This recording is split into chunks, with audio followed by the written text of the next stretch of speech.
मित्रों, श्रीमद् भगवद गीता बेहद ही पवित्र ग्रंथ है और ये ग्रंथ विश्व भर में प्रसिद्ध है।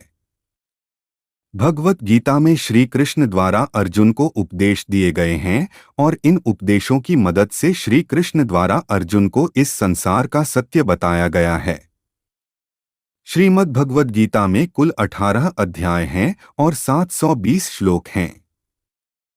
श्रीमद् भगवद गीता की रचना महर्षि वेदव्यास ने की थी और ये ग्रंथ संस्कृति भाषा में लिखा गया है।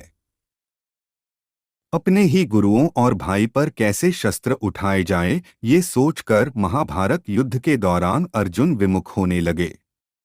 अर्जुन को इस दुविधा से निकालने के लिए तब श्री कृष्ण ने उन्हें गीता का ज्ञान दिया था और अर्जुन को कहा था कि इंसान को निष्काम भाव से केवल कर्म करने चाहिए, फल की इच्छा नहीं। इस युद्ध में वो तुम्हारे शत्रु के रूप में खड़े हैं। श्री कृष्ण द्वारा अर्जुन को दिए गए उपदेश ही श्रीमद्भागवत गीता में लिखे गए हैं। ऐसा कहा जाता है कि जब भी आप किसी दुविधा या परेशानी में हो तो श्रीमद्भागवत गीता को पढ़ लें, क्योंकि इसमें लिखे गए श्लोक आपको सही मार्ग दिखाने में सहायक होते हैं। श्रीमद्भागवत गीता को पढ़ने से हमें जीवन में सही राह चुनने में मदद मिलती है और ये ग्रंथ हमें जीवन की बुरी परिस्थितियों से कैसे निकला जाए इसका ज्ञान भी देता है। श्रीमद्भागवत गीता का महत्व बहुत अधिक बताया गया है। कहा जाता है गीता सुनने मात्र से हमारे जीवन के बहुत से दुख दूर हो जाते हैं और बहुत अधिक पाप भी दूर होते हैं। तो हमें जीवन में जब भी समय मिले जरूर श्रीमद्भागवत का श्रावण करना चाहिए। इससे हमें श्रीमद्भागवत गीता का महत्व भी पता चलता है। निकाले हर परेशानी से। जब भी आप किसी भी तरह की परेशानी में या दुविधा में हो तो इस ग्रंथ को पढ़ लें। इस ग्रंथ को पढ़ने से आपको अपनी परेशानी का हल जरूर मिल जाएगा। जिस तरह से गीता का ज्ञान सुनने के बाद अर्जुन अपनी दुविधा से निकल पाए थे, उसी तरह से गीता पढ़ने के बाद आप भी अपनी हर दुविधा से निकल पाने में कामयाब होंगे। सही राह दिखाए। कई बार हम लोग सही निर्णय लेने में असमर्थ होते हैं और क्या सही है और क्या गलत इसका फर्क नहीं कर पाते हैं।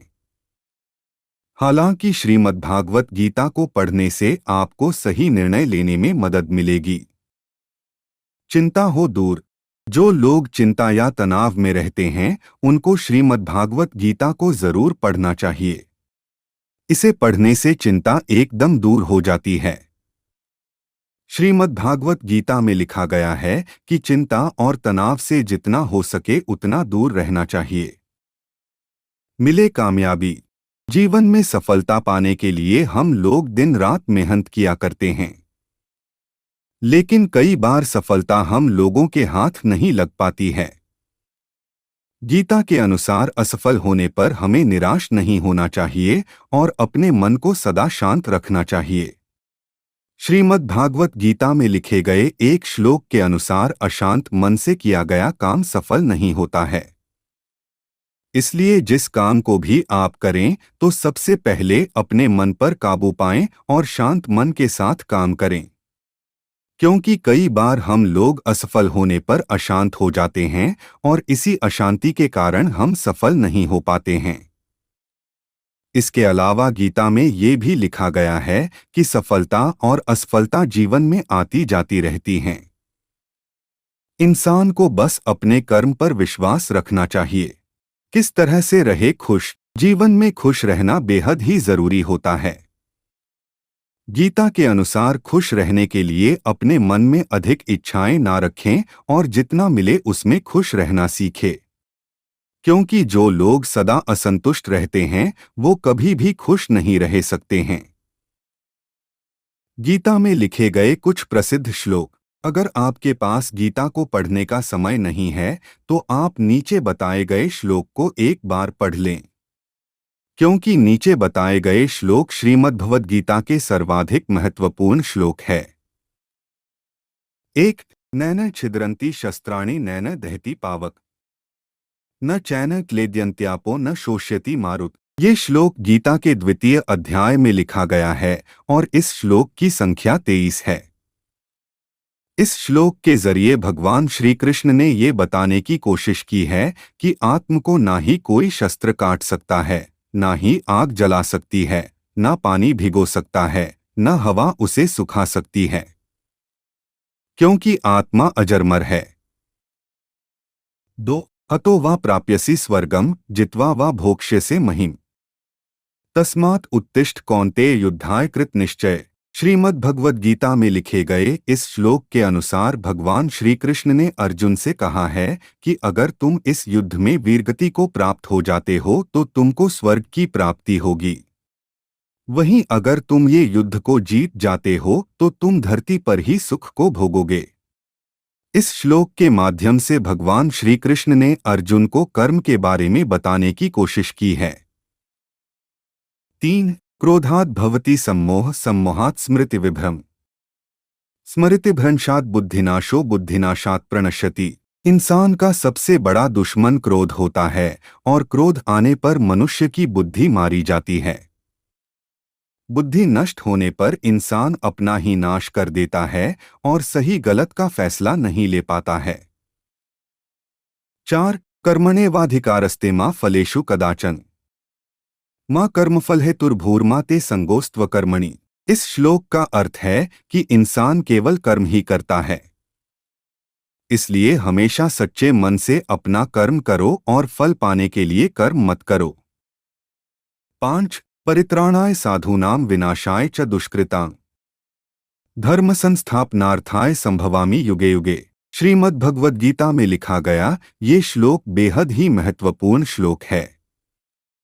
इस श्लोक के जरिए कृष्ण जी ने ये बताने की कोशिश की है कि इस संसार में सज्जन लोग कल्याण के लिए और दुष्कर्मियों के विनाश के लिए जन्म लेंगे। धर्म की स्थापना के लिए मैं श्री कृष्ण युगों युगों से प्रत्येक युग में जन्म लेता आया हूं। ज्ञान है उपनिषद और उपनिषदों का सार है गीता। भगवान श्री कृष्ण ने कुरुक्षेत्र के मैदान में महाभारत युद्ध के दौरान अर्जुन को जो ज्ञान दिया था वह गीता के नाम से प्रसिद्ध हुआ। गीता में जीवन की हर समस्याओं का समाधान है। गीता में हर तरह का ज्ञान है, लेकिन आओ जानते हैं मैनेजमेंट के 7 सिद्धांत। 1 निष्काम कर्म करो। कर्मण्येवाधिकारस्ते मा फलेषु कदाचन मां कर्मफल हेतुर्भूर्मा ते संगोस्त्व कर्मणि। 2 तेरा कर्म करने में ही अधिकार है, उसके फलों में कभी नहीं। इसलिए तू कर्मों के फल हेतु मत हो तथा तेरी कर्म न करने में भी आसक्ति न हो। यदि आप सफलता चाहते हैं तो कर्म के परिणाम की चिंता छोड़कर बस कर्म पर ही फोकस करना चाहिए। अपना 100% अपने लक्ष्य को दो। कर्म पर फोकस करने से सफलता पीछे पीछे स्वतः ही चली आती है। इसलिए कर्म पर ध्यान देना चाहिए, कर्मफल पर नहीं। 2 संशय अज्ञश्च श्रद्धानश्च संशयात्मा विनश्यति। नाय लोकोस्ति न परो न सुखं संशयात्मनः। 4 विवेकहीन और श्रद्धारहित संशयुक्त मनुष्य परमार्थ से अवश्य भ्रष्ट हो जाता है। ऐसे संशयुक्त मनुष्य के लिए न यह लोक है, न परलोक है और न सुख ही है। किसी पर संदेह करना उचित है, लेकिन संशय का अर्थ होता है दुविधा, अनिर्णय की स्थिति। इससे व्यक्ति विवेकशून्य हो जाता है, निर्णय लेने की क्षमता कमजोर हो जाती है। कहावत भी है कि दुविधा में दोनों गए माया मिली न राम। अर्जुन को समझ में नहीं आ रहा था कि युद्ध लड़ूं या नहीं। हमारे जीवन का निर्माण हमारे निर्णय ही करते हैं। यदि बुद्धि संशय रहित होगी तो निर्णय सही होंगे या संशयुक्त होगी तो गलत। 3 लालसा त्रिविध नरकस्येदं द्वारं नाशनमात्मनः। काम क्रोधस्तथा लोभस्तस्मादेतत्त्रयं त्यजेत। काम, क्रोध तथा लोभ ये 3 प्रकार के नरक के द्वार, सर्व अनर्थों के मूल और नरक की प्राप्ति में हेतु होने से यहाँ काम, क्रोध और लोभ को नरक के द्वार कहा है। आत्मा का नाश करने वाले अर्थात उसको अधोगति में ले जाने वाले हैं। अतएव इन तीनों को त्याग देना चाहिए। काम अर्थात किसी भी प्रकार की अनावश्यक भोग की इच्छा जिसमें संभोग भी शामिल है। क्रोध अर्थात गुस्सा, रोष, आवेश, तनाव, नाराजगी, द्वेष आदि प्रवृत्ति। लोभ अर्थात लालच, लालसा, तृष्णा आदि। बहुत से ज्योतिष, संत, कंपनियां या दूसरे धर्म के लोग लोगों को लालच में डालने के लिए प्रलोभन, गिफ्ट, इनाम आदि देते हैं। स्वर्ग, जन्नत का भी लालच दिया जाता है। लालच में फंसकर व्यक्ति अपने कुल का नाश कर लेता है और अपने साथियों को भी डूबो देता है। 4. एकनिष्ठ बनो। नमा दुष्कृतिनो मूढ़ाः प्रपद्यन्ते नराधमाः। मायापहृतज्ञाना आसुरं भावमाश्रिताः। 7. अंतवत्तु फलं तेषां तद्भवत्यल्पमेधसाम्। देवान् देव्यजो यान्ति मद्भक्ता यान्ति माम्पि। माया द्वारा जिनका ज्ञान हरा जा चुका है, ऐसे आसुर स्वभाव को धारण किए हुए मनुष्यों में नीच, दूषित कर्म करने वाले मूढ़ लोग मुझको नहीं भजते, परंतु उन अल्प बुद्धि वालों का वह फल नाशवान है तथा वे देवताओं को पूजने वाले देवताओं को प्राप्त होते हैं, और मेरे भक्त चाहे जैसे ही भजें, अंत में वे मुझको ही प्राप्त होते हैं। आजकल बहुत से लोग काल्पनिक देवी और देवताओं की पूजा करते हैं। कुछ तो अपने गुरु की ही पूजा और भक्ति करते हैं। बहुत से लोग किसी समाधि, वृक्ष, गाय, दरगाह, बाबा आदि की भी पूजा या प्रार्थना करते हैं। ऐसे मूर्ख लोगों की पूजा या प्रार्थना का फल नाशवान है। लेकिन जो उस एक परम तत्व को मानते हैं, उसे वे किसी भी रूप में भजे, अंत में उसी को प्राप्त होते हैं और उनका कर्म कभी निष्फल नहीं होता। एकनिष्ठ बनने से व्यक्ति के विचारों एकरूपता और दृढ़ता आती है और वह भयरहित होकर निर्णय लेता है। ऐसा ही व्यक्ति लोगों का लीडर भी बनने की योग्यता रखता है। 5. निराशा को छोड़ो। मात्रास्पर्शास्तु कौन्तेय शीतोष्ण सुख दुहकदा है। आगमापायनो नित्यास्तान स्थितिक्षस्व भारत 2. यह ही न व्यथ्यन्त्येते पुरुषण पुरुषर्षभ। समदुहक सुखण धीरन सोमृतत्वाय कल्पते 2. हे कुंती पुत्र, सर्दी, गर्मी और सुख दुख को देने वाले इंद्रिय और विषयों के संयोग तो उत्पत्ति विनाशशील और अनित्य हैं, इसलिए हे भारत, उनको तू सहन कर।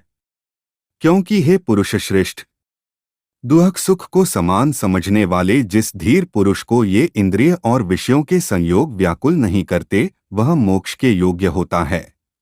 संसार में सब कुछ आने जाने वाला और परिवर्तनशील है। सुख दुख, हार जीत, जीना मरना आदि सभी कुछ चलता रहेगा, यह सोचकर मन में कभी भी निराशा का भाव नहीं लाना चाहिए। निराशा, हताशा और उदासी व्यक्ति के जीवन को नष्ट कर देती है। जीवन में उतार चढ़ाव तो जीवन का स्वभाव है। इस उतार चढ़ाव को उत्साह से पार करें। उत्साह ही सफलता का राज है। 6. समय का महत्व। कालोस्मि लोकक्षयकृत प्रवृद्धो लोकांसमाहर तुम्हें प्रवृत्तः। ऋतेपि त्वा न भविष्यन्ति सर्वे व्यवस्थिताः प्रत्यनीकेषु योधाः। भावार्थ, श्री भगवान बोले, मैं लोकों का नाश करने वाला बढ़ा हुआ महाकाल हूँ।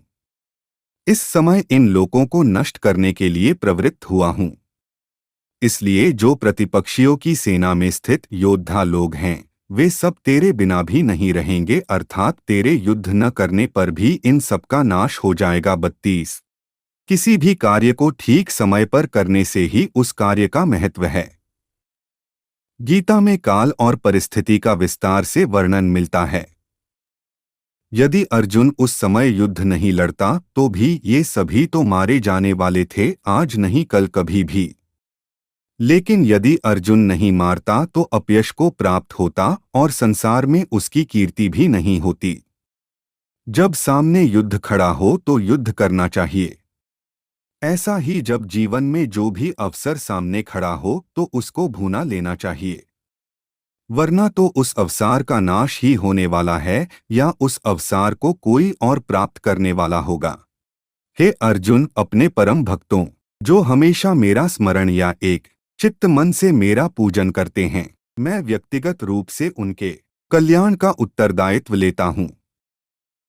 सफलता की राह तक ले जाएंगे संदीप माहेश्वरी के ये प्रेरणादायक विचार। जानिए कौन से है वो।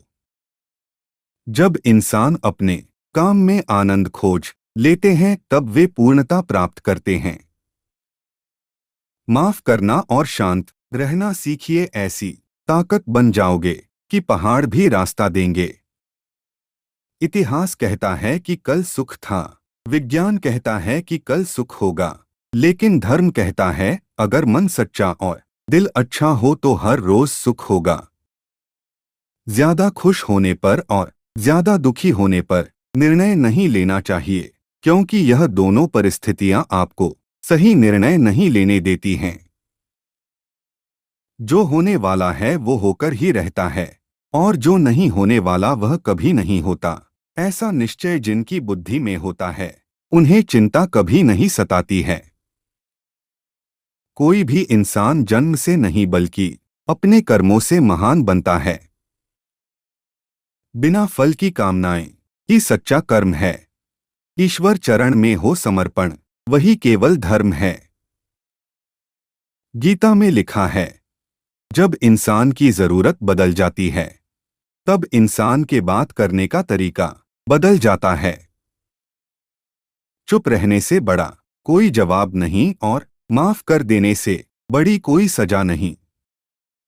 सदैव संदेह करने वाले व्यक्ति के लिए प्रसन्नता ना इस लोक में है ना ही कहीं और। जो मन को नियंत्रित नहीं करते उनके लिए वह शत्रु के समान कार्य करता है। गीता में कहा गया है, कोई भी अपने कर्म से भाग नहीं सकता, कर्म का फल तो भुगतना ही पड़ता है। मनुष्य अपने विश्वास से निर्मित होता है। जैसा वह विश्वास करता है वैसा वह बन जाता है। वक्त कभी भी एक जैसा नहीं रहता है, उन्हें रोना भी पड़ता है जो बेवजह दूसरों को रुलाते हैं। अपनी इच्छा शक्ति के माध्यम से अपने आप को नई आकृति प्रदान करें। कभी भी स्वयं को अपनी आत्म इच्छा से अपमानित न करें। इच्छा एकमात्र स्वयं का मित्र होता है और इच्छा ही एकमात्र स्वयं का शत्रु है। अपनी पीड़ा के लिए संसार को दोष मत दीजिए, अपने मन को समझाओ, तुम्हारे मन का परिवर्तन ही तुम्हारे दुखों का अंत है। अकेले रहना तुम्हें यह भी सिखाता है कि वास्तव में तुम्हारे पास स्वयं के अलावा और कुछ भी नहीं। जब परिवार के सदस्य अप्रिय लगने लगे और पराये अपने लगने लगे तो समझ लीजिए विनाश का समय आरंभ हो गया है। अपने आप को ईश्वर के प्रति समर्पित कर दो, यही सबसे बड़ा सहारा है। जो कोई भी इस सहारे को पहचान गया है वह डर, चिंता और दुखों से आजाद रहता है। कोई भी इंसान जन्म से नहीं बल्कि अपने कर्मों से महान बनता है। गीता में कहा गया है, जो इंसान किसी की कमी को पूरी करता है वो सही अर्थों में महान होता है। जो होने वाला है वो होकर ही रहता है और जो नहीं होने वाला वह कभी नहीं होता। ऐसा निश्चय जिनकी बुद्धि में होता है उन्हें चिंता कभी नहीं सताती है। जिस मनुष्य के पास सब्र की ताकत है उस मनुष्य की ताकत का कोई मुकाबला नहीं कर सकता। इंसान हमेशा अपने भाग्य को कोसता है, यह जानते हुए भी कि भाग्य से भी ऊंचा उसका कर्म है जिसके स्वयं के हाथों में है।